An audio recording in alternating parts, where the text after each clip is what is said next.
Hi there, Aries. This is Astrogirl, and thanks so much for tuning in. We've got the solstice, and we've got a full moon in Gemini. Starting off this week, the full moon in Gemini is transiting your third house of siblings, neighbours, communication, short trips. So that is something you will definitely be dealing with this week. For example, if you've been thinking of visiting a far-flung sibling or a far-flung cousin, this is the time you'll actually think longer and harder about it and work out if it's going to be at all possible. This is also a time when something that needs to be said, which you've dilly-dallied about, which you haven't said, will come out. And it may come out at the most inappropriate time, and which is unfortunate, but sometimes things come out at a time when they're meant to come out, and there's really just no stopping it, and this is one of those things. Every full moon, Aries, signifies the time that the lunar forces have reached their monthly power peak, but the special gift of the Gemini full moon is finding a balance between getting excited about the big picture and remembering to take care of the small stuff.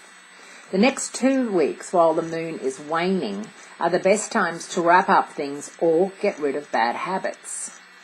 At the full moon on the same day, December 17, Uranus, the planet of shock and awe, ends its retrograde, turning direct again in your sign. This forward motion is a sign that revolutionary Uranus has woken from its 5-month sleep. It's time to brace yourself and get ready to expect the unexpected, Aries. As the dragon awakes, so will a resurgence of sudden change that could take the form of global or earth-based eruptions.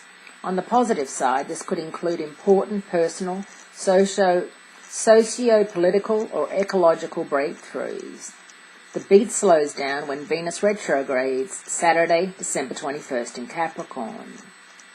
This U-turn extends Venus's difficult trek through Capricorn into next year.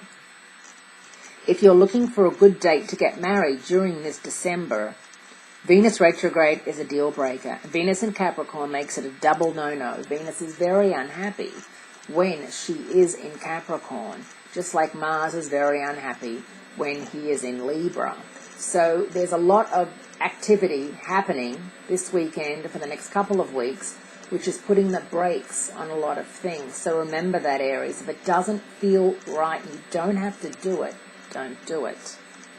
So while Venus is retrograde through January 21st, it's not a good time to do anything serious relationship-wise. It's a time just to wait and see. It could also be a time when an old flame turns up and you realize you have unfulfilled or, more to things to work out and questions that you need answered.